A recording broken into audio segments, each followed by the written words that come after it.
salve, salve, rapaziada, eu sou o Clássico, mais calma, bem-vindos a mais um episódio de RPG de Naruto! Uhul! Cadê o homem dos sons com os sons? Obrigado.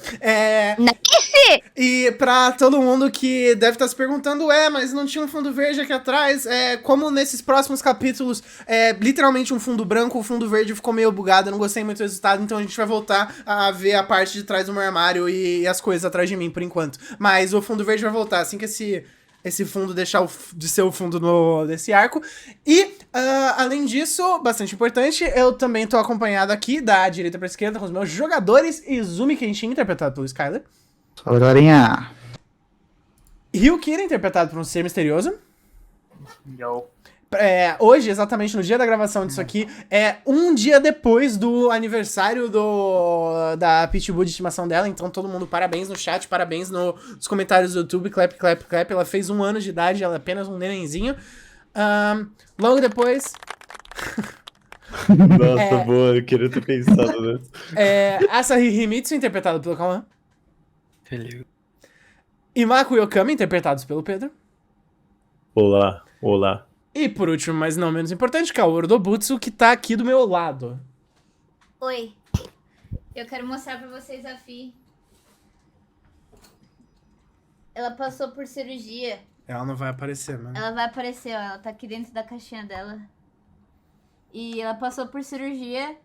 E ela é muito, muito, muito corajosa. E se vocês quiserem ajudar a gente a pagar as despesas da cirurgia dela, ajudem ela aqui, ó. Tem o Pix aqui, ó. Ou então você consegue mandar R$2,30 pra gente e R$7 pro Jeff Bezos mandando seu sub. É isso, obrigada. E pra quem não sabe o que é mais-valia, é só entender a divisão de custos entre streamer e Twitch. Com isso dito, vamos começar? Sim. Yes, sir.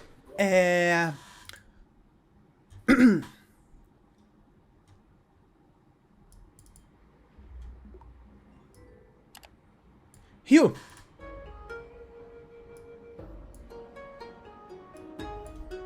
Rio. fala oi pelo menos, obrigado. Tava baixando o botão de me desmutar aqui, tava difícil. A gente começa esse capítulo 1 semana atrás. De novo, na fantástica Vila da Cachoeira. Você provavelmente sentia a falta do calor. Uma vez que você facilmente se acostuma com o calor das cachoeiras. Fresco nos lugares certos. Quente nos lugares certos. E muito provavelmente se sente como um peixe fora d'água em qualquer outro ambiente, principalmente o frio eterno do País do Ferro. Você se sentava no Jardim dos Fundos da casa que você mora junto com o seu mestre.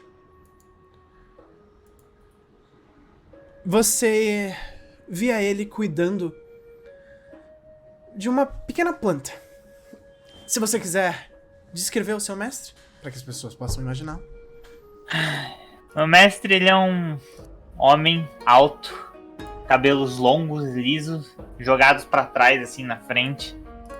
Ele é um cara um pouco, não muito jovem, mas também não muito velho, assim. Ele aparenta ter lá pelos seus 30 e poucos anos. E ele é um cara muito bonito e forte. E ele geralmente tá com... Ele usa geralmente também um kimono, só que ele usa com o peitoral completamente aberto. Ô, na moral, o mestre do Rio é mó gato, mano. Gostoso. Enfim. Ele é, mano. Imagina um cara gostoso, pronto, é isso. Apenas. E ele mexe nessa pequena planta, cultivando ela como se fosse uma pinça, tirando algumas folhas, recolocando outras. E você consegue ver, ele tira do meio de uma delas uma muda num dos seus estágios mais iniciais. Uma semente com só um pequeno broto. Ele mostra ela pra você e fala simplesmente: calmo. Eu acredito que você precisa entender alguma coisa. O seu entusiasmo é sempre contagiante. Ele mostra essa semente pra você. Ela parece frágil. É como um grão de feijão nos experimentos que você faria na pré-escola, algum tempo depois dele começar a crescer. Ele já tá com uma folhinha, um verdinho. Ele tá bem no início, mas já um pouco mais do que uma mera semente seca. Olha, o feijão. Algum dia, provavelmente há milhares de anos, tudo isso aqui em volta, todas as árvores, das mais novas às mais antigas, vieram de alguma coisa não muito diferente disso.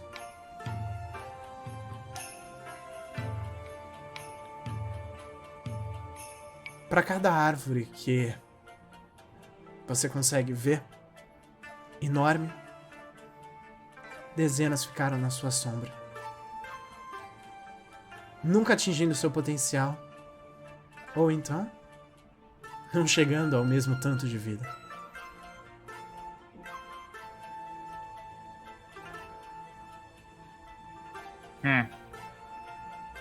Sim, eu... Isso é como se fosse uma faca de 2 gumes. Aqui existe o potencial para vida. E tem poucas coisas que você tem que valorizar mais do que isso. É importante você saber que uma semente é uma chance. Mas também que nenhuma chance, não importa quão perfeita, vai chegar em lugar nenhum se você não se der o trabalho de fazer ela acontecer. Um pouco irônico você falando sobre a vida assim, mestre. Ele se levanta, ele é um tanto mais alto do que você, pelo menos até o presente momento. Talvez algum dia você consiga crescer mais do que ele. E ele fala simplesmente: eu acredito que não. Eu definitivamente tirei muito mais vidas do que eu salvei. Por isso mesmo que eu entendo o valor de cada uma delas.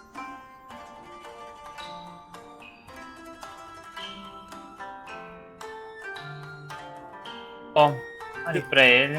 Ele joga a semente na sua direção. Eu pego. Você é uma semente. Não fique na sombra. E ele passa por você. Eu pego a semente. Eu guardo ela no meu bolso. Tô levando ela comigo.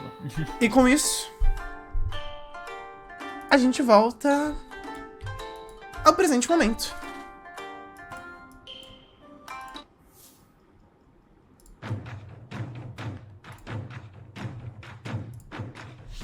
A neve é alta. O frio é de fazer os pelos nos seus braços se arreganharem.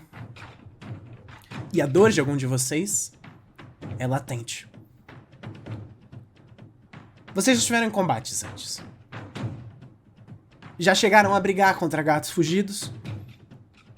Já estiveram em treinamentos que foram um pouco mais longe. mas nunca algo nesse limite. Nunca com a vida de vocês verdadeiramente em risco. Mas foi exatamente isso que aconteceu quando vocês enfrentaram os dois irmãos. Deveria ser normal. Afinal, vocês são ninjas. Mas enfrentar Kote e Shiki no auge dos seus 12, 13 anos de idade é uma péssima ideia pra qualquer um. 3 de vocês estão feridos. Imako, nesse exato momento, sendo atendido com primeiros socorros pela sensei de vocês, é o mais ferido entre todos. Mas Izumi e Ryu, vocês dois também estão definitivamente feridos.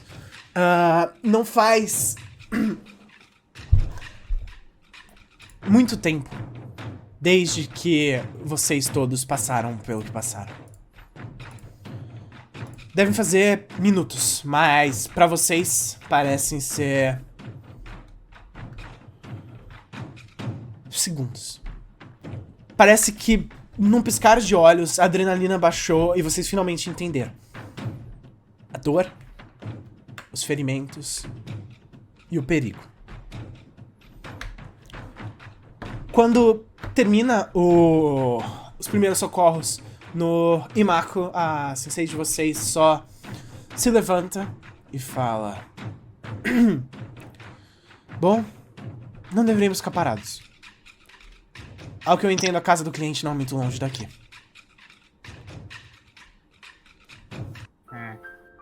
Asahi, eu acho que você não tem problema em carregar o seu colega, né? Não. Sem problemas. Ela vai caminhando entre a neve. E vocês vão não pra muito longe. Não leva mais de 20 ou 30 minutos caminhando para que vocês cheguem onde vocês buscavam. Uma pequena casa no meio de uma floresta de pinheiros. Quase como uma miragem no meio de uma floresta, existe um pequeno chalé escondido no meio da neve e das árvores. Vocês caminham até ele.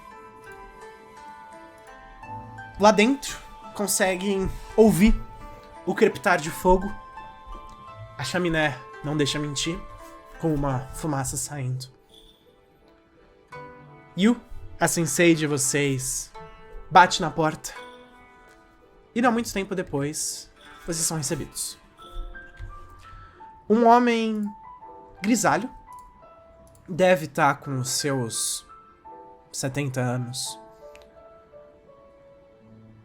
Usa óculos redondos e tem um aspecto menor.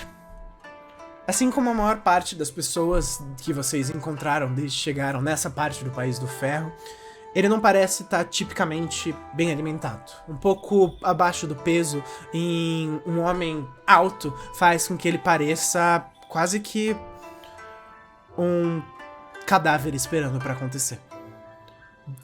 O rosto dele é fundo, vocês conseguem ver claramente as maçãs do rosto dele porque falta alguma coisa pra preencher as bochechas. Ele tem um bigode bagunçado e os cabelos no topo da cabeça dele buscam esconder uma calvície que vem cada vez mais rápido.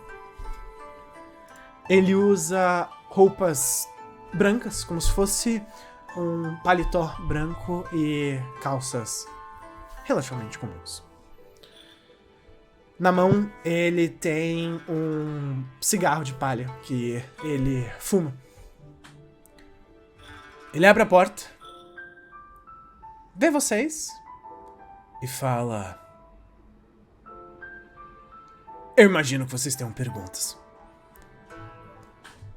enquanto vocês vão entrando, ele imediatamente coloca o Imako em cima de uma cama nesse chalé. Ele não é especialmente grande. É um chalé com 2 camas, um único cômodo, onde tem, né, essas 2 camas em lados opostos, em paredes opostas, uma mesa, essa lareira, que também parece servir como uma espécie de fogão improvisado, e uma bookshelf, uma prateleira repleta de livros, além de uma escotilha que parece levar a algo no andar de baixo.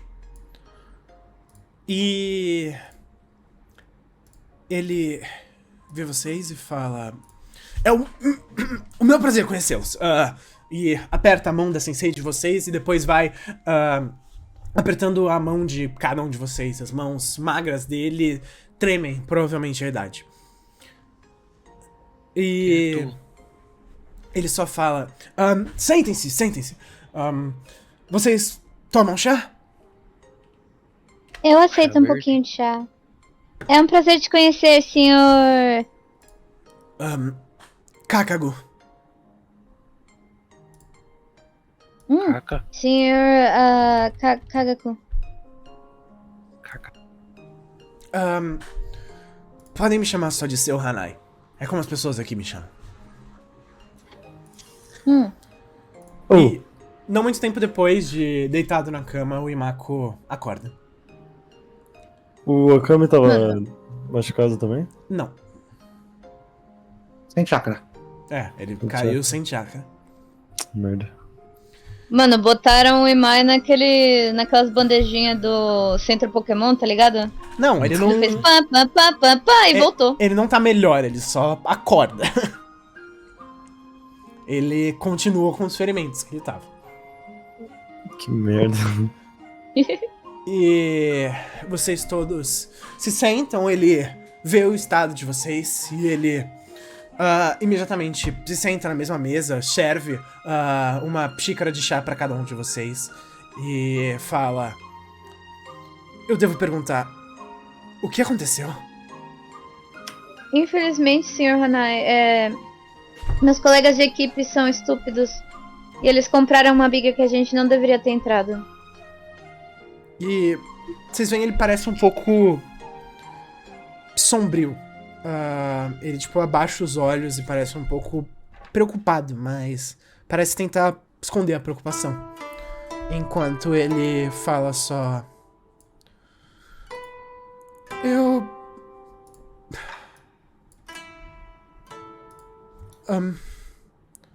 não foram com os homens de Kroll. Foi? Quem? Os irmãos Iena? E ele coloca as 2 mãos sobre o rosto dele. E ele fala: vocês não mataram eles, né?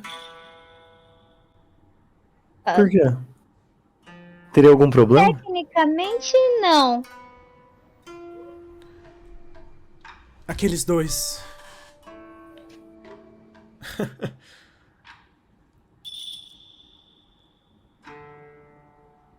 Crow é a pessoa responsável por tudo isso. Ele é um homem de negócios e um criminoso. Uma combinação extremamente perigosa. Além de um samurai dos mais poderosos.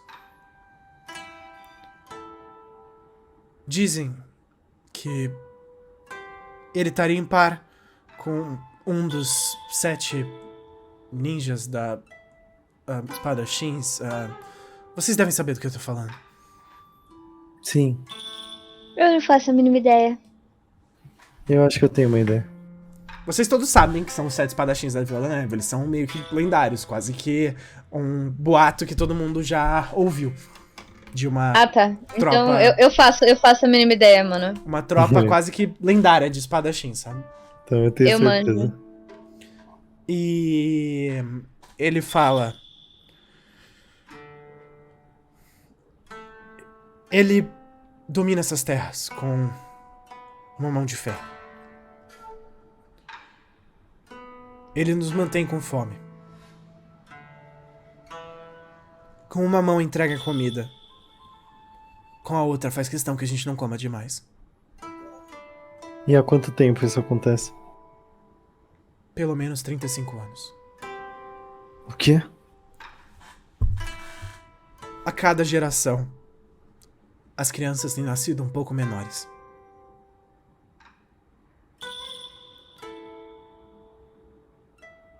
Eu sou um médico. Eu era o médico responsável pela maior parte dessa região. As pessoas perderam a sua estatura e o peso. Nós estamos ficando literalmente menores. Mais fáceis de serem subjugados. Nós não podemos plantar. O frio aqui é demais. Nós dependemos do que vem de fora. E ele escolhe o que vem até a gente.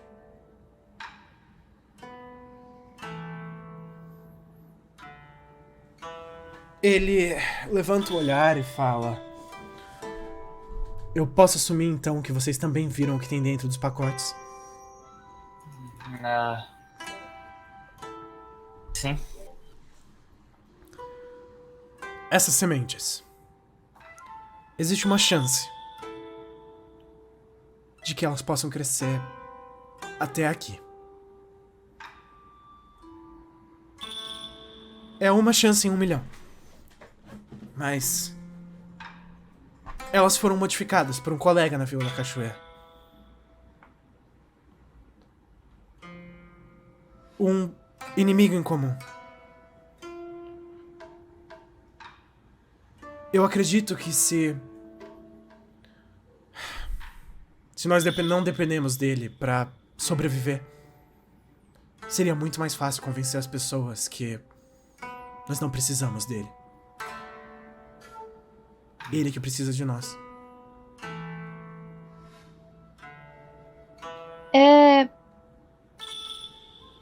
Que tipo de comida que ele providencia pra vocês? Os restos. Tudo que ele e os homens dele não destroçam. O que sobra acaba com a gente.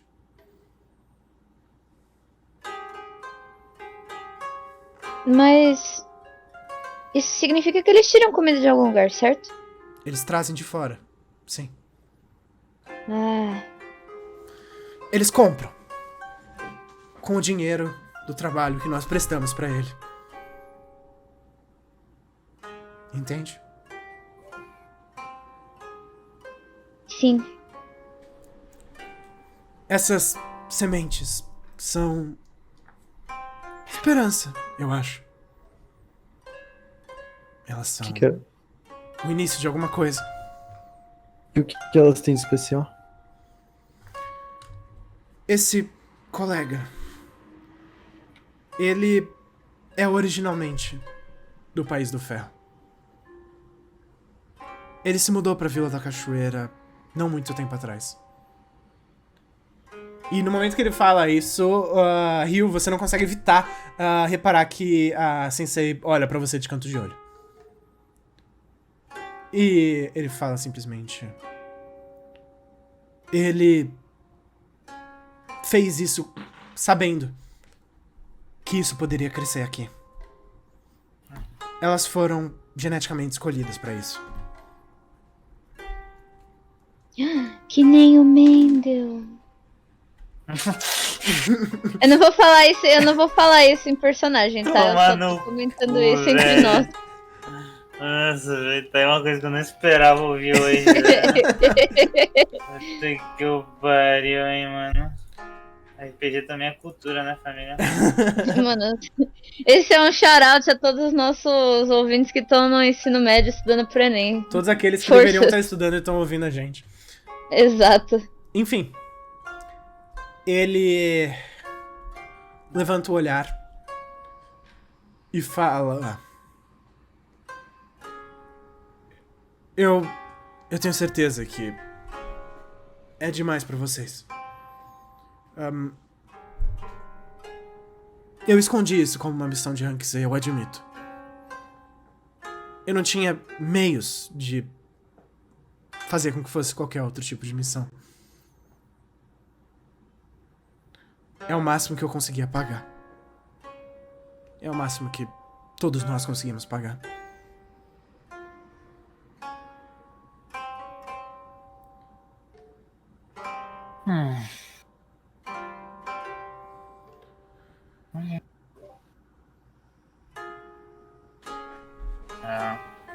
Bom, nós já estamos aqui, não é?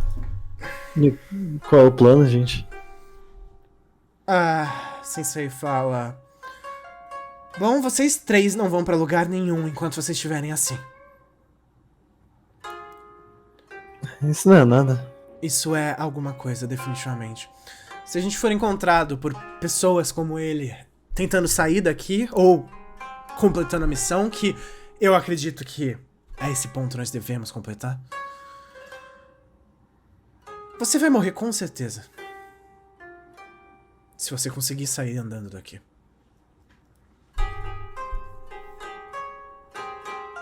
E, de repente, vocês ouvem uma voz vindo da escotilha.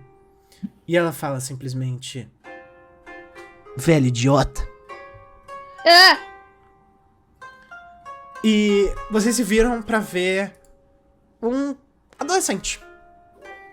Cabelos e olhos pretos, penteados pra baixo, usando uma blusa marrom e com uma cara de cansado, olheiras fundas. E ele sai dessa escotilha e ele fala: covarde, brincando com sementes. Os ninjas estão aqui! Faz eles matarem o Crow!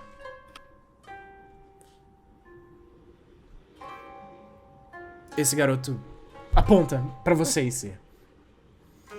Eu não tenho certeza se a gente consegue nesse estado. A gente vai matar ele. Estado. Pode deixar. O Hanai só levanta o olhar e fala: perdoem, Utsuma, ele é jovem.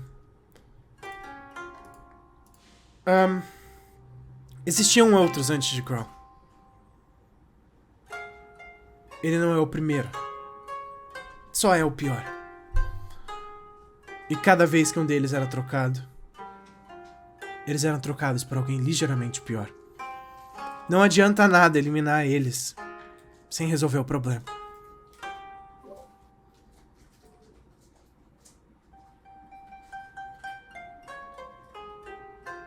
Então como que a gente pode resolver o problema? Ele aponta pro pacote que vocês trouxeram até aí e fala: esse é o primeiro passo. Se uma dessas virar 2, e depois 4, e depois 8, em alguns anos a gente pode ser autossuficiente. A gente pode sair disso. Se a gente tiver a barriga cheia, é o primeiro passo pra gente ter esperança. Você quer esperar anos? E quando você fala isso, o Tsuma, que tava ali no canto, aponta pra você e fala: exatamente! Vocês estão nisso há anos e você quer esperar mais anos. Tem pessoas morrendo lá fora. E ele só fala de canto de boca, velho patético, enquanto sai dessa cabana e bate a porta. Eu fico encarando o moleque enquanto ele vai embora. E podem rolar um dado de sabedoria. Cara, quero ser muito sábio agora. Peraí que eu não lembro tanto de sabedoria que eu tenho. Nossa, a minha é criminosa.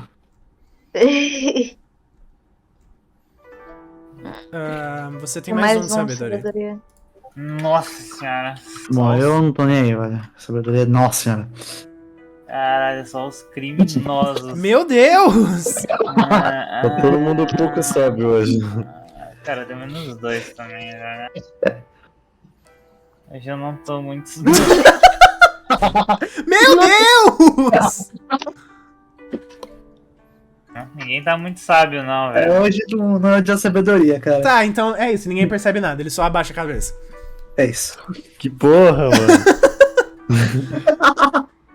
Vamos ficar pra sempre sem saber o que ele tava pensando. Mano. E... a Sensei só se levanta e fala: Hanai, não é? Sai daqui e vai acalmar o seu moleque. Eu acho que a gente precisa conversar. E ele olha pra ela um pouco confuso e ela só... Show. Vai empurrando ele com as mãozinhas e vai empurrando ele pra fora da própria casa e tira ele e fecha a porta atrás dele. Ela se vira pra vocês. Se senta na beirada da cama que o Okami tá deitado. E fala... E aí? Okami ou Imako? No Kami. Os dois estão deitados. Um em cada cama. Justo. Entendi. Tem um café pra beber? Se tiver, eu Tem quero chá. beber. Tô tomando um. E ela só fala... E aí?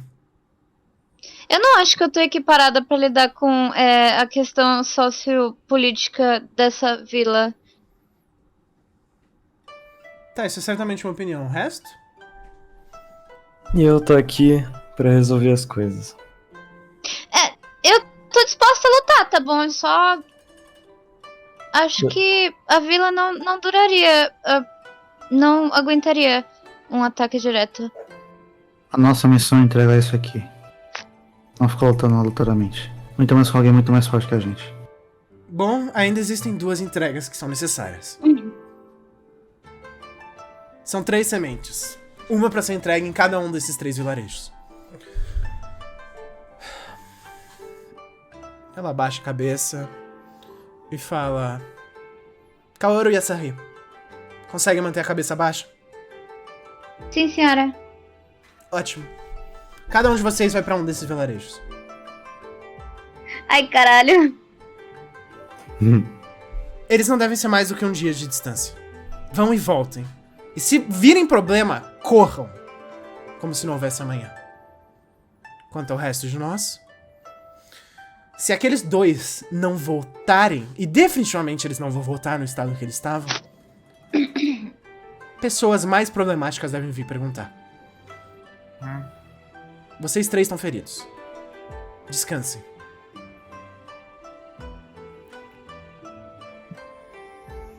Eu protejo vocês. Meus queridos, ela sorriu o sorriso mais falso do mundo, sem sorrir sem os olhos, sabe? Tá. Só eu fico encarando ela, quieto. Ok. É. Eu Pausa. vou dar uma bisoiada em volta, assim, sem ir muito longe, tá ligado? Sem chamar atenção. Em volta, fora do chalé, você disse. Sim, sim. Antes de você sair, ela só fala... Quais as opiniões de vocês sobre enfrentarem esse criminoso? E eu acho que é uma boa oportunidade pra eu testar minha força. Ele é muito mais forte do que você não precisa testar. Então, eu acho que é uma boa oportunidade pra eu superar minha força. Essa foi uma pergunta pra todo mundo? Sim. Quer falar, Alice? O Ryo, ele fala... Escolha como ele aparece aqui o tempo inteiro. A gente não vai fazer uma diferença grande. E daí você sente que ele quer falar mais alguma coisa, mas ele hesita. E bota tipo um cachecol assim no rosto e vai pra fora. Eu acho importante a gente tentar fazer pelo menos alguma coisa, eu acho. Asahi? Claro. Não acho problema nenhum. Poucas palavras. E ela só olha de canto de olho pro Izumi. Eu olho de controle pra ela também. Pra aquele ali não precisa nem perguntar. A missão é mais importante, não é? Claro, pra que suicidar? Tem um monte de vilas desse jeito. Não somos heróis, somos ninjas.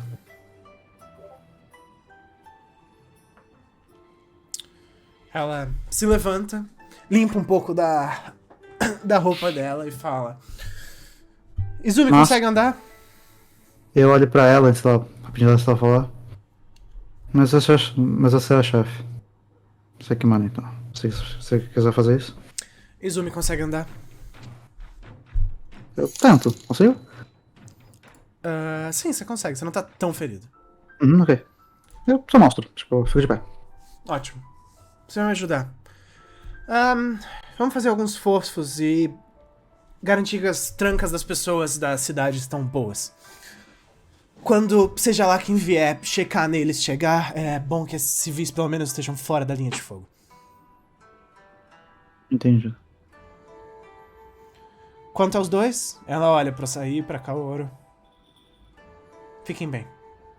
E você vê, ela faz alguns selos e vocês, aqueles mais inteligentes de vocês, ou até no caso do Izumi, que já sabe fazer esse mesmo jutsu, reparam que ela faz um jutsu de invocação. E dessa invocação dela saem 2 pequenos pássaros. E cada um deles voa pro ombro, um do Asahi e um da Kaoru. E ela fala: se vocês correrem perigo, eu vou saber. Entenderam? Entendi. Sim. Não lutem com ninguém. Isso vai em dobro pra você. Ela olha pra Asahi. Tentar. Ela se levanta e sai do chalé e fala: se eu fosse vocês, eu partiria hoje. Tem uma longa viagem. Claro, já estou pronto.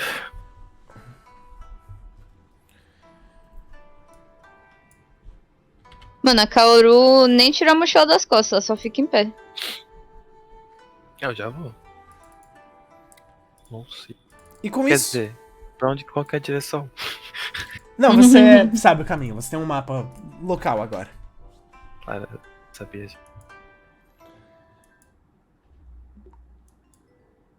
E com isso, vamos primeiro pra você mesmo.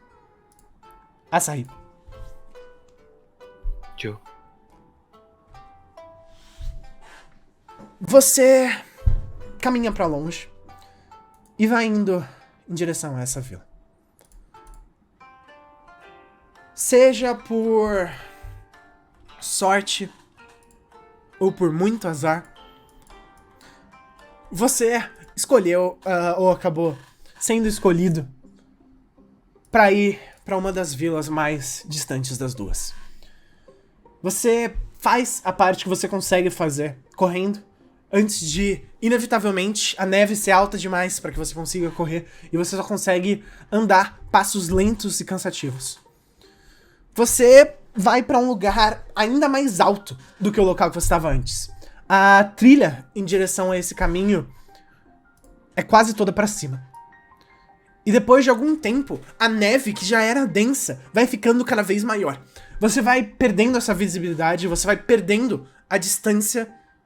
E quando você percebe, a neve vai envelopando tudo. Faz um rolamento de sabedoria.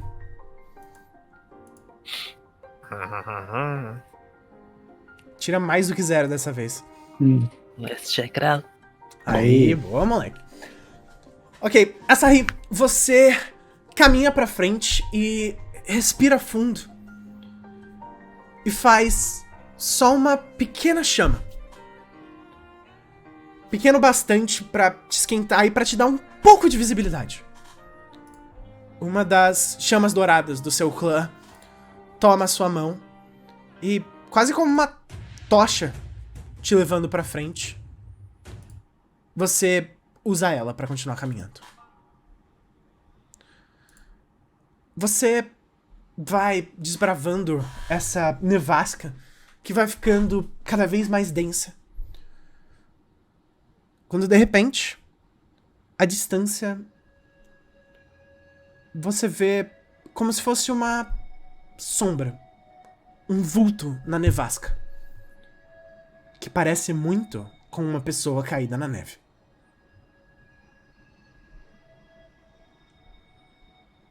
Eu vou chegar perto. Você vai caminhando na direção dela da melhor forma que pode.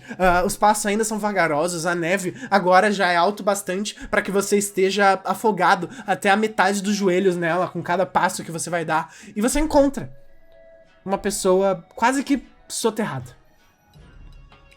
Uma garota. Não deve ser muito mais velha do que você. Cabelos pretos, longos, que fazem com que você imediatamente veja ela no meio da neve. Olhos vermelhos e uma cicatriz no rosto com um pedaço relativamente grande do rosto como se fosse com uma queimadura no lado direito, sabe? Uhum. Mais ou menos saindo do pescoço, chegando até um pouco abaixo do olho dela. E à distância mesmo, você consegue ver que ela parece estar apagada na neve.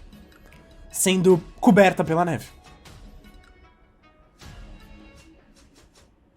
Eu vou ajudar ela, vai. Ok.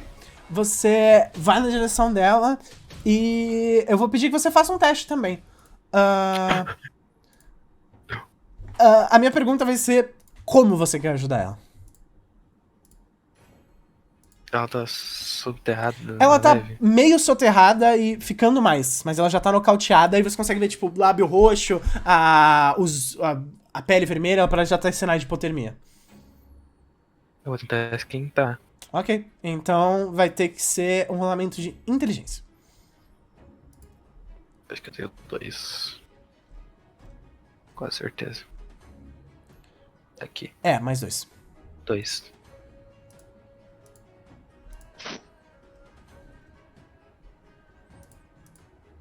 Dezessete. Ok, você vai na direção dela e, bom, com 17 você evidentemente consegue. Você só aumenta essa chama que você produzia. É muito mais fácil, você já ouviu isso várias vezes, criar chama pra esquentar do que criar chama pra ferir. E isso parece mais uma vez real. Você aumenta essa chama pra ela ficar grande o bastante pra que você consiga chegar perto e parte da neve já começa a derreter. Esse fogo já é naturalmente mais quente que o fogo normal. Então, uma vez que você chega até lá e começa a esquentar, você começa a notar a cor vai voltando à pele dessa garota e você vai com uma mão trazendo o fogo pra perto, com a outra mão puxando ela pra fora da neve e não depois de muito tempo você consegue tirar ela inteira da neve e ela se senta e esquentando abre os olhos.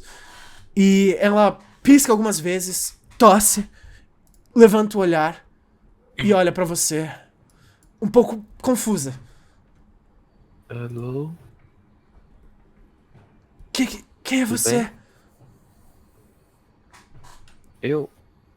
Eu sou Asahi. Eu encontrei você aqui na neve. O que aconteceu? Ok, Você consegue falar? acho que sim.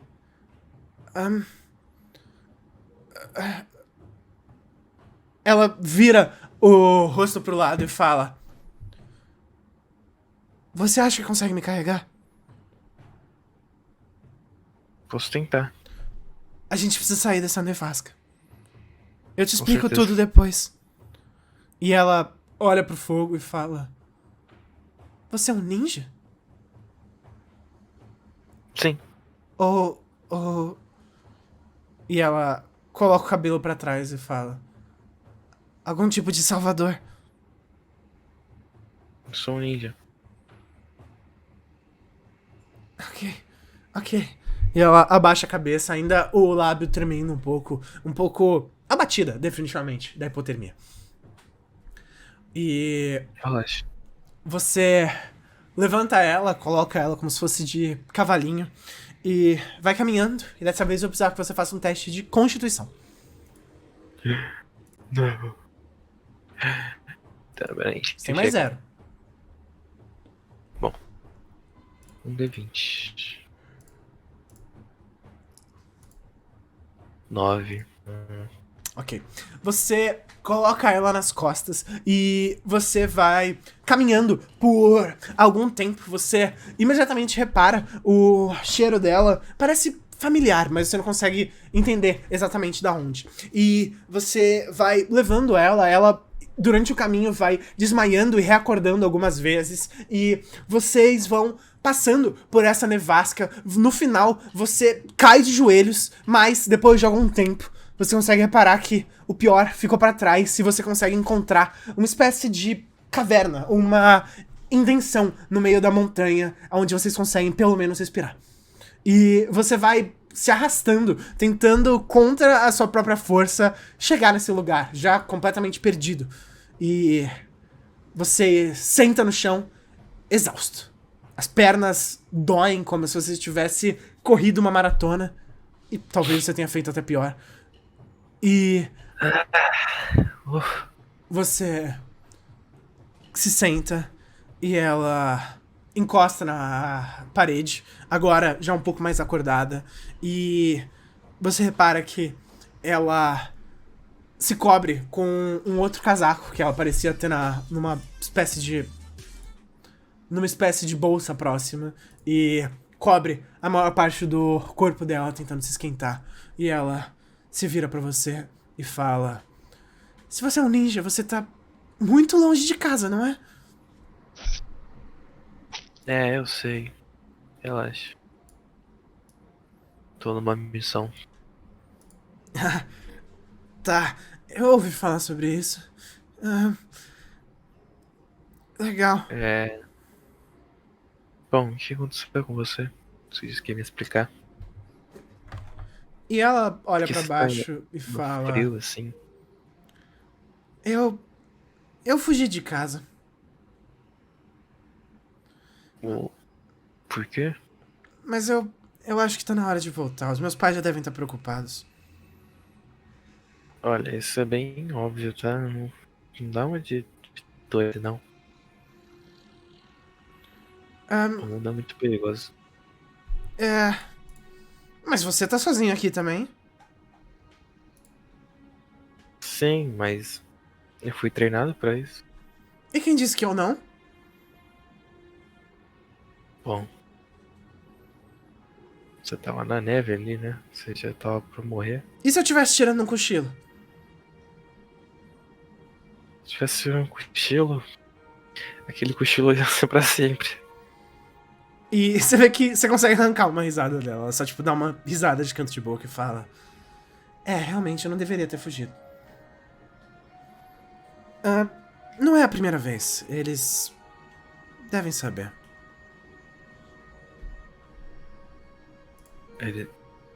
Eles não tentaram te achar dessa vez, você acha? Eles provavelmente tentaram.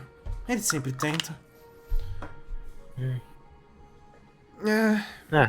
Relaxa. Pra onde que a sua missão tá te levando? Pra uma vila aqui perto. Tá. Me leva com você, então. De lá eu acho o caminho de casa, pode ser?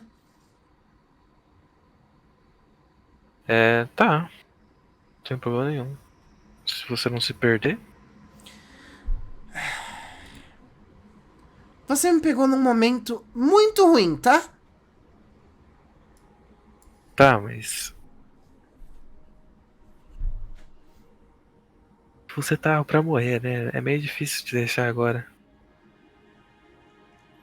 Se eu soubesse se você tá mesmo preparado. Eu tô preparada, olha. E ela leva as mãos até essa bolsinha dela e ela tira uma carne seca e ela fala: eu trouxe até comida. Quer? Não, obrigado. Mas pra mim, ela fala enquanto ela começa a mastigar. Esse não é o problema. O frio que é o problema aqui. Nesse lugar. Eu sei bem. Você pode estar longe de casa, mas eu tô bem, bem perto.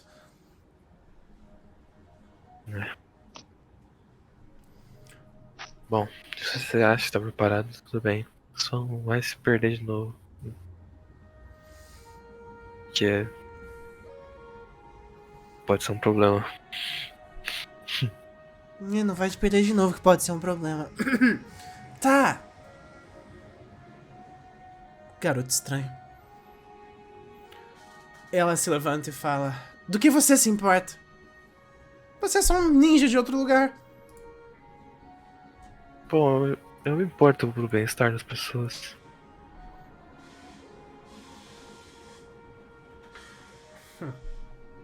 Eu vou fingir que eu acredito. Tudo bem. É que disse que quiser, mas. Como ninja, tô sempre pra ajudar ao próximo. Ela olha pra trás e fala: meu pai diz que ninjas são sanguinários e querem tudo que a gente tem. Olha, existem vários tipos de ninja, mas eu não sou esse tipo de ninja, não. Acredite se quiser, senão eu teria deixado você pra eu morrer ali. É verdade, eu tenho algumas coisas valiosas nessa bolsa. Você nem checou antes. Eu não preciso. Você perdeu uma oportunidade de ouro. Ah. Não busco dinheiro. Nada. Ela olha pra fora dessa fresta entre as pedras que vocês colocaram e ela fala: a neve abaixou. Vamos? Vamos. Dessa vez eu tô perfeitamente bem andando com as minhas próprias pernas sem a sua ajuda. Ninja. Tá? Você não precisa me ajudar. Ela começa a caminhar na neve, indo pra longe. E vocês vão juntos. E você repara que ela é um tanto mais bem entendida do que ela deu a parecer pela primeira aparição afogada na neve. Ela rapidamente se encontra e vai apontando e te ajudando com o caminho. E enquanto vocês vão andando, ela fala: que missão que você veio fazer aqui? Segredinho. Eu contei por que eu tava lá, por que você não contou? Que talvez eu não me lembre. Você vai lembrar. E de qualquer forma, você nunca vai me ver de novo. Nunca se sabe. Eu sei, você nunca vai me ver de novo. Como é que você sabe? Só ir embora quando você terminar a sua missão. Talvez. Talvez eu tenha mais coisas para fazer aqui perto. Você sabe?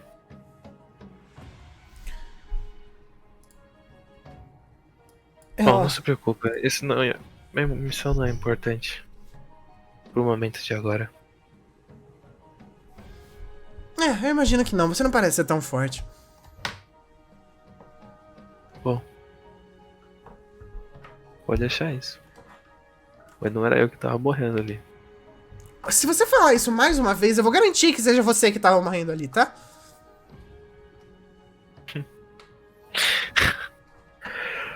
Tá. Eu posso muito bem te empurrar na neve e sair correndo. Isso não vai me matar, eu te garanto. É o que todos dizem, até estarem com a boca cheia de neve.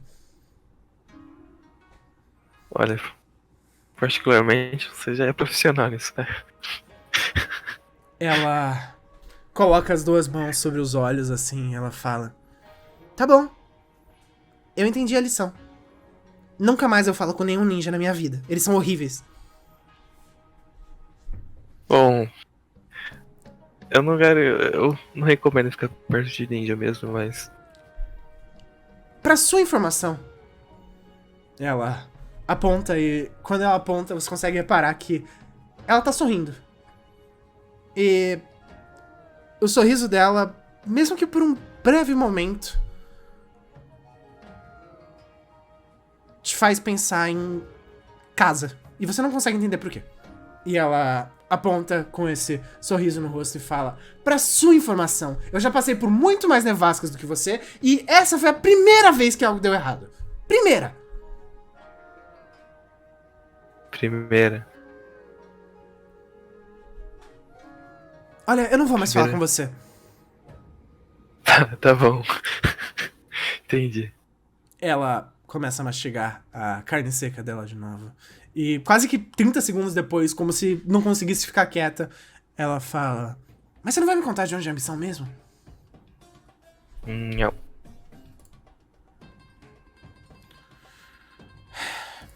Código Ninja. Não posso. Tá, então me conta o que não é a missão. A missão é... Não é... Alguma coisa. Você é sem graça. Eu sei. Ela olha pra trás e fala: posso pelo menos saber o seu nome, ninja?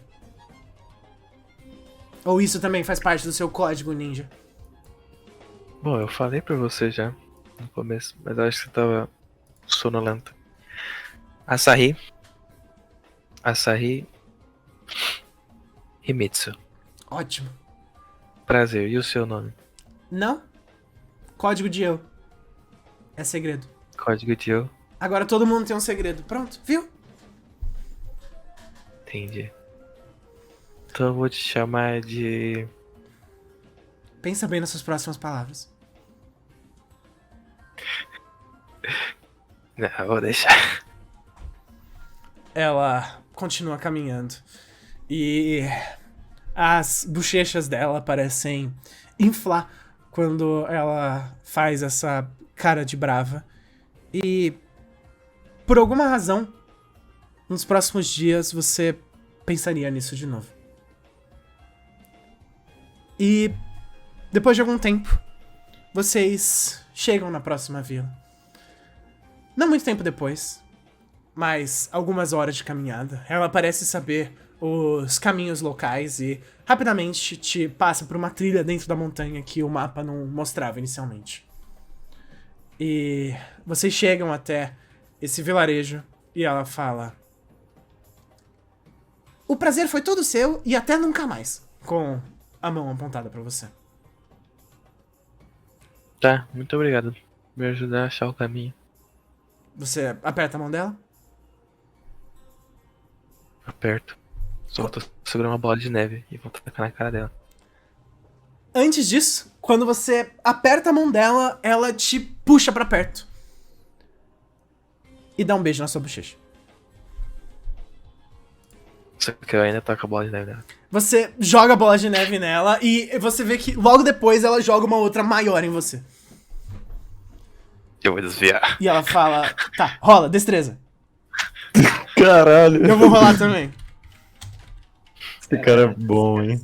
Não tem como, velho. O cara tá dando um masterclass aí de como ser foda, mano. Nossa! Ela pega Eu uma desviar bola, e dar um mortal e te dar ela pega uma bola maior ainda, joga na sua direção, você esquiva e ela só fala: ah! Eu achei que eu ia te pegar despercebido. Maldito! Maldito! E ela balança o cabelo dela, jogando toda a neve no chão. Aponta pra você e fala: morre, ninja fedido! E vai embora. Mano, masterclass de primeiro Tchau. encontro, velho.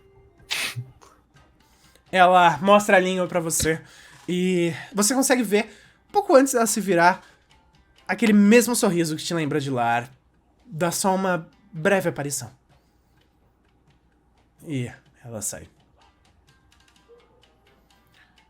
Você olha em volta e, não muito tempo depois, encontraria o responsável pelo contrato.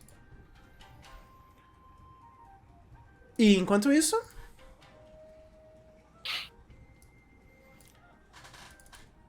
outra moça Tô na escuta. Kaoru, você foi pra um vilarejo significativamente mais perto. Então, enquanto a Sarri enfrentava neblinas, você já começava a chegar nos arredores do vilarejo que você seria responsável. E você vai chegando e ela... você consegue ver que tudo que você viu antes parece o paraíso perto desse lugar.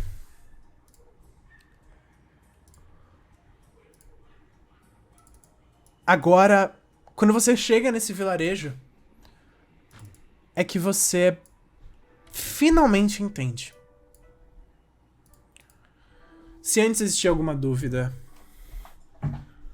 o quão ruim tudo isso pode ser.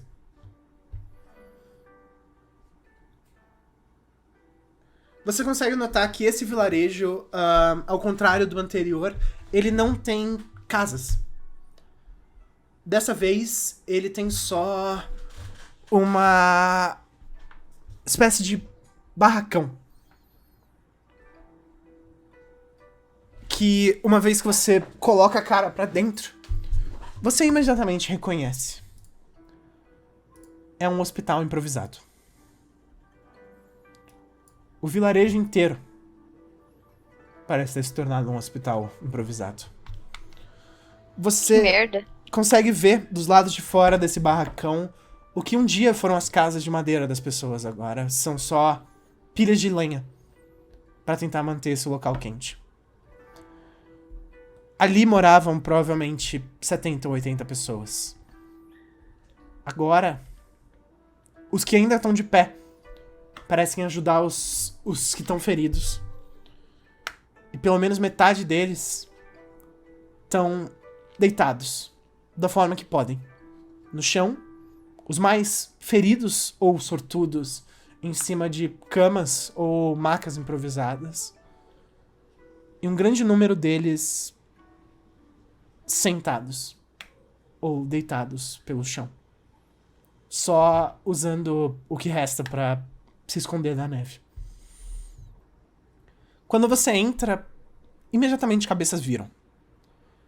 E quando elas Eu tô viram, usando minha máscara. você repara que algo que de verdade você nunca vai esquecer. Você entende o que o doutor quis te dizer quando ele falou sobre as pessoas estarem ficando cada vez menores. Você vê um bebê de colo que parece meses prematuro. Mas você saberia que ele nasceu perfeitamente na época necessária. As crianças parecem desconjuntadas, mais desconjuntadas do que o normal, mais do que uma criança que uma perna cresceu mais do que a outra. Essas todas parecem ter dificuldades pra ficar de pé.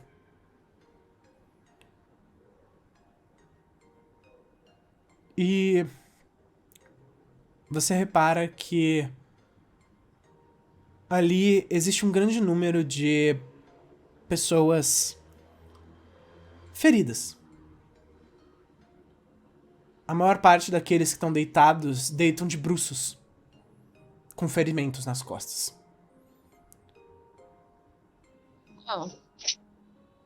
E quando você chega, uma mulher, um pouco mais velha, caminha na sua direção e ela fala simplesmente: você... e ela fala quase que sussurrando, como se para as pessoas não ouvissem. Você é o nosso contato, não é? Kaoru vai balançar que sim com a cabeça.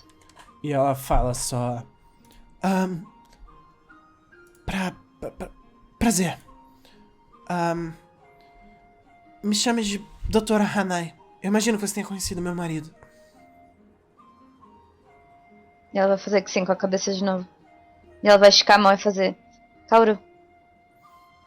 Ela aperta sua mão e fala... Kaoru, Primeiro, muito obrigado por ter vindo. Aqui tá um pouco difícil, deu. Bom, o meu agradecimento é o máximo que eu consigo te dar. Desculpa. Sem problemas, é o meu trabalho.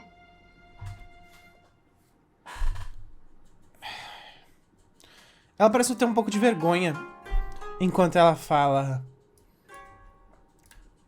Posso te pedir mais uma coisa? A Kaoru tá escutando, mano.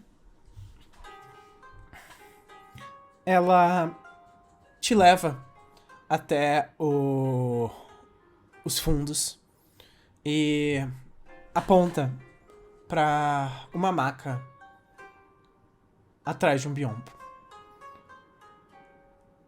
E ali atrás você consegue ver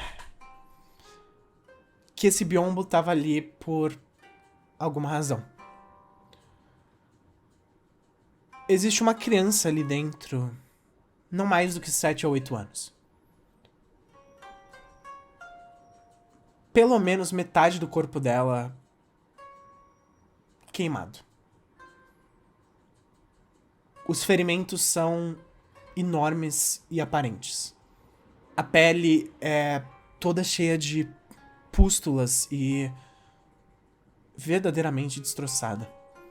O fogo incinera, destrói a aparência e, além da dor, humilha os sobreviventes. E é isso que você vê. Uma criança humilhada. As pernas dela parecem 2 gravetos magros carbonizados. E ela se endireita sentada, e quando você entra, ela tipo só abaixa a cabeça, tentando quase que esconder o rosto dela nela mesma, sabe? Uhum. E você consegue ver essa criança secando lágrimas. E a doutora Hanai só chega perto de você e fala: é um tiro muito longo, mas você tem alguma coisa pra dor? Ele tá há 3 dias sem dormir. Não sei, alguma técnica ninja, sei lá. Mano, eu tenho alguma coisa na minha mochila pra isso, velho? Rola um dado de inteligência. Ah! Qualquer coisa eu posso, mano, fazer um barulho de palhaço. Eu tenho certeza que isso vai ajudar. Eu tenho mais um de inteligência.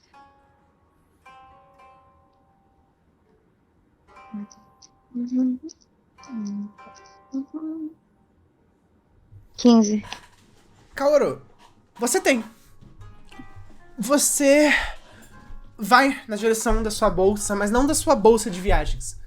Você vai na direção da sua bolsa de folhas que você carrega com você. No meio dessas folhas secas que você traz de casa, você repara algumas folhas da Vila da Cachoeira com propriedades medicinais. Algumas delas, inclusive, que são conhecidas como um analgésico.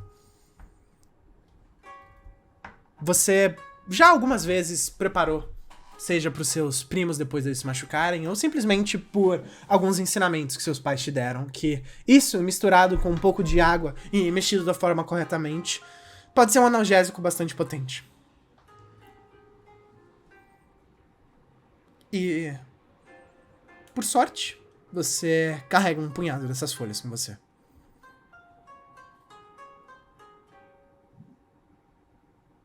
Mano, eu vou pegar as folhas e eu vou virar pra moça e falar: água, por favor. Ela sorri, um sorriso enorme quando você tem alguma reação que não seja um não imediato. E ela volta com uma... como se fosse uma ânfora, sabe? Um pequeno... recipiente com água e coloque em uma Essa bacia. quantidade de folhas que eu tenho, elas dão pra uma dose só? Ou elas conseguem durar mais? Provavelmente pra alguns dias. Tá, eu vou fazer uma dose inicial. E eu vou separar uma dose inicial. Eu vou olhar pra mulher e falar: atenção. Uhum. E eu vou começar a fazer o analgésico. E você começa a fazer e você repara que ela imediatamente entende. Ela abre um sorriso enorme e começa a anotar exatamente o que você tá fazendo.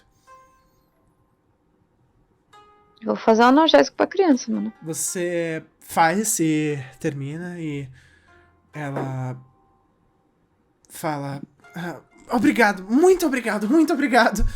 Eu já pedi demais pra você, de verdade. Eu tenho alguma coisa na mochila que eu posso dar pra esse moleque pra ele se sentir melhor, mano?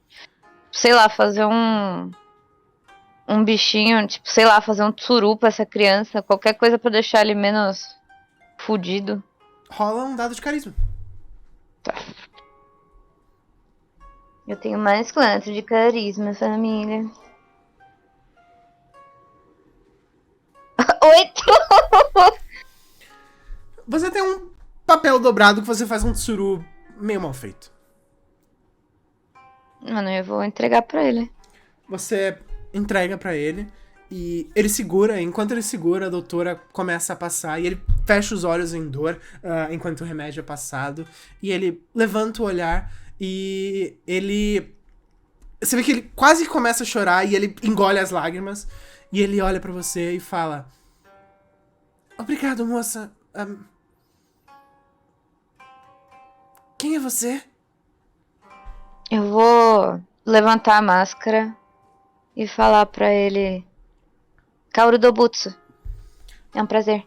Essa é uma bandana de ninja, né? Sim, senhor. Legal. Eu ouvi dizer que o meu pai era um ninja. Eu prometi pra minha mãe que eu nunca mais ia chorar que nem ele. Ele levanta o olhar pra você. Tá um pouco difícil ultimamente, mas eu tô tentando. Eu vou te contar um segredo. Às vezes, é ok chorar. Não tem problema. Mas eu fico feliz que você esteja sendo corajoso. E ele fala... E ele olha pras próprias pernas e fala: a coragem me arrumaram um problema bem grandão, mas... é o que o meu pai faria. E ele sorri. E quando ele sorri, você repara que ele não tem alguns dentes. Mas tipo dente de leite ou... Você não é dentista pra saber se são dentes de leite ou se ele perdeu dentes permanentes. Mano, a Kaoru vai falar: tenho certeza que ele ia ficar orgulhoso.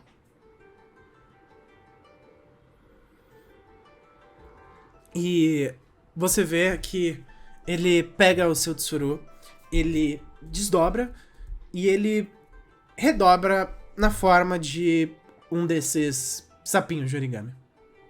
Nice. E ele entrega pra Os você. que pula.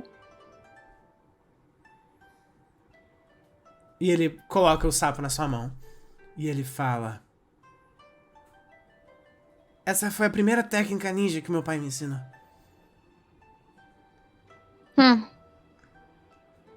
Ele só nunca conseguiu ensinar a segunda. Mas eu vou aprender sozinho. Só continuar sendo corajoso, né? Isso aí. Ele olha pra você, as mãozinhas dele de criança, gordinhas, com pequenos pãezinhos. E ele aperta suas bochechas e fala: obrigado, moça. Mano, a Kaoru fica confusa com esse tipo de contato físico. E Ela ele, responde só com... e ele só abaixa a cabeça. E você vê os olhos dele enchendo de lágrimas de novo. Enquanto a doutora termina de passar os remédios. E ela se levanta, coloca a mão no seu ombro e vocês dois saem, deixando ele pra trás desse biombo, sozinho. Eu vou abaixar a máscara de novo. Você consegue ouvir ele chorando quando você sai de lá de dentro. Ela olha pra você e fala: O nome dele é Lee. Ah, Lee. Não é esse tipo de Lee. Ah, Lee. Os pais dele estavam envolvidos na mesma coisa que eu e o meu marido. O Crow descobriu. Ele não sabe ainda, mas a mãe dele não vai voltar. O pai dele, ele viu que não vai voltar. Essa foi a primeira vez que eu vi ele sorrindo em algum tempo. Obrigado. É o meu trabalho. Boa sorte. Ela segura o pacote que você entregou e ela fala: Eu não preciso de sorte. Você me deu uma chance. Mano, Kaoru vai encarar ela solenemente.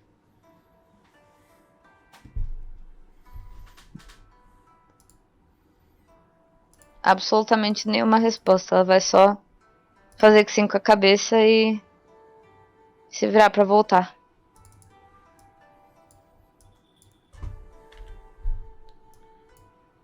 E com isso,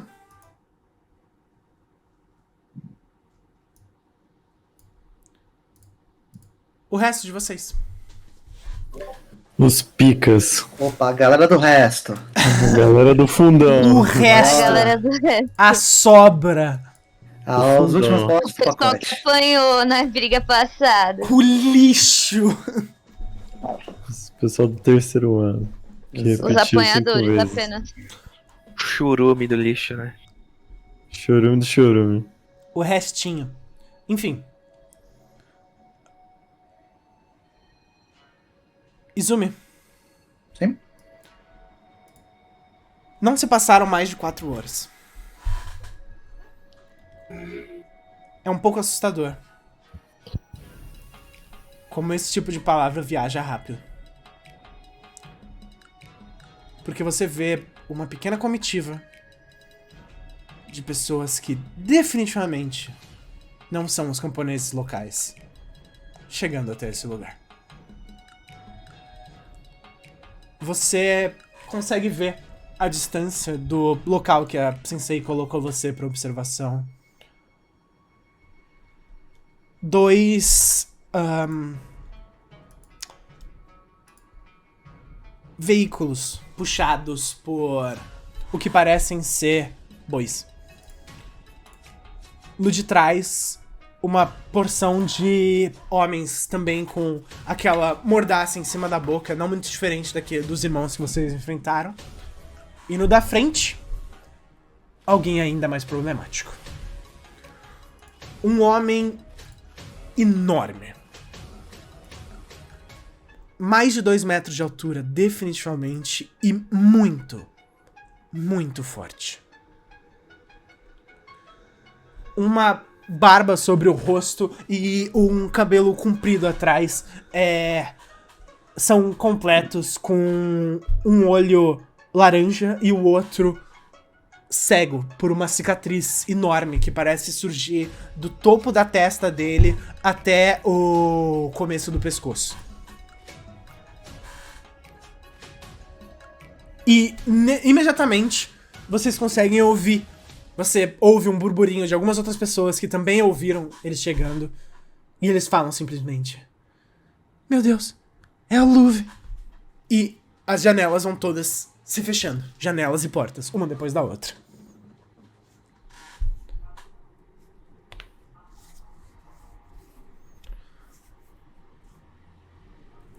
Izumi?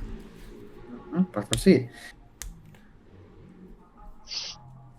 Você imagina que vai avisar. Sim. Ela deu algum método de comunicação ou a pessoa ainda lá? Não, é ir até o local que ela tá. Então é isso. Você vai até ela e ela só fala... Quantos eram? Tinha três falas, né, mestre? 2 carros, mais ou menos umas 5 pessoas. 2 carros e mais ou menos umas 5 pessoas. E... Qual é o nome? Luve. E o Luffy também tava lá. Love. Vocês me arrumaram um baita problemão, hein? Ela se levanta. E ela fala... Love, love, love. De onde que eu ouvi esse nome antes? Ah, bom. Ele definitivamente vai me lembrar. Lembra do próximo passo, né? Sim. Some daqui. Eu sei. E... ela fica sozinha. As portas e as janelas de todo o vilarejo são imediatamente fechadas. Izumi, Ryu e Mako, vocês só acompanham à distância pra prestar suporte no pior tipo de... no pior tipo de situação possível. Caso tudo mais dê errado, vocês estão ali. Mas caso não, é pra vocês ficarem bem quietos. Pelo menos essas são as ordens da sensei de vocês. E vocês vêm se aproximando imediatamente. Essa pequena caravana. Eles param no que parece ser a vila, o centro principal dessa vila. E esse tal de Love, parece ser o líder deles, salta do topo da caravana. E aqueles atrás saltam junto. E imediatamente ele cruza olhos com a sensei de vocês. Ela sorri, acena e fala simplesmente: por favor, me lembra de onde que eu ouvi o seu nome antes? E ele responde só com um... Gyu. Ele tira dos fundos dessa carroça uma espada quase do tamanho dele e coloca ela sobre os ombros e fala: se eu me lembro bem da última vez que a gente se viu. E ele aponta pro próprio olho. E ela fala: desculpa sobre isso. Eu acho que você não é do tipo de conversar e ir embora, não é? E ele só fala: você tá envolvida nisso.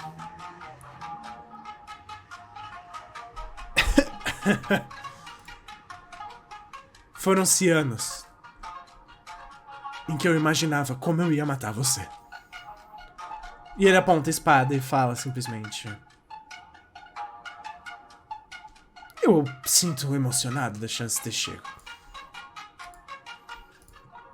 E ela olha e imediatamente vocês veem ele salta pra frente.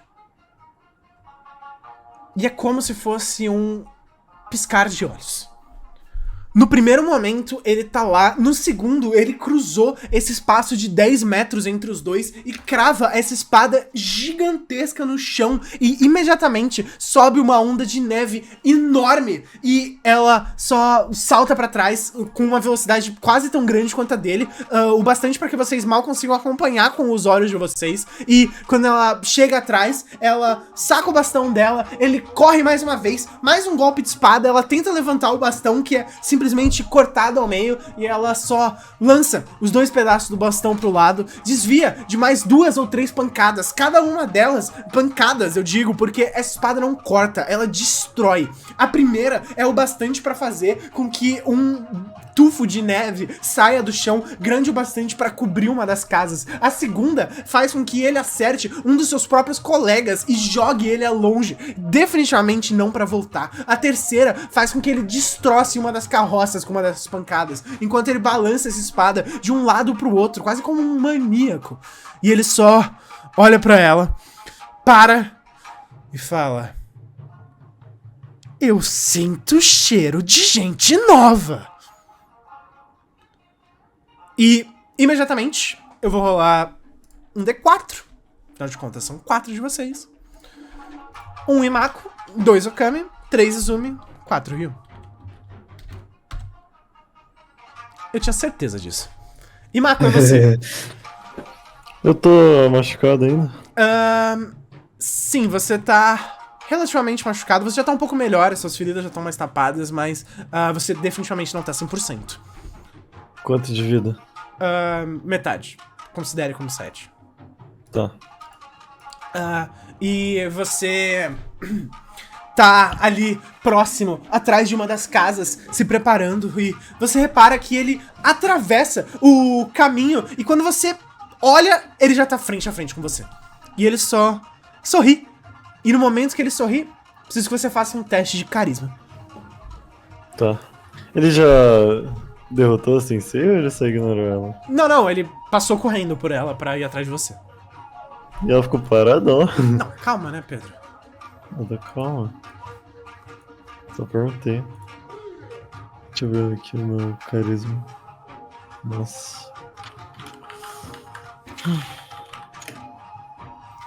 Imako, quando ele sorri pra você, você tenta fazer qualquer coisa, você tenta esquivar, você tenta dar um passo pra trás, só que a única coisa que você consegue fazer é cair. Sentado, com os braços e as pernas tremendo. Ele olha pra você e você olha pra ele e você finalmente entende. Você tá a um passo da morte. Se esse cara fizer um movimento certo, já era. Ele balança a espada dele de um lado pro outro e você sente a sua vida inteira passando diante dos seus olhos até um monte de sangue cair sobre o seu rosto. E você se vira pra ver Yu, a sua sensei, segurando a espada com a palma da mão dela cortada. Ela se vira pra você e fala: por que eu tinha certeza que seria você? Eu não fiz nada dessa vez. Eu sei. E ela empurra ele pra longe e ela fala: deixa as crianças fora disso, que tal?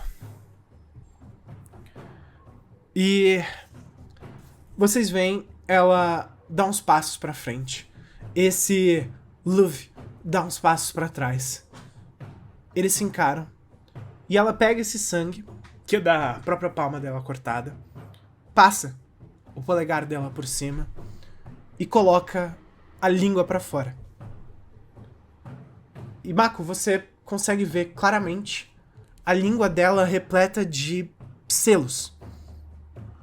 Um em cima do outro, uma porção de linhas e desenhos.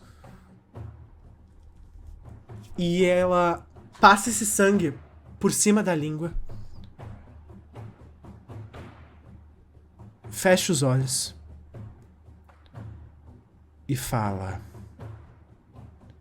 você não deveria ter feito isso.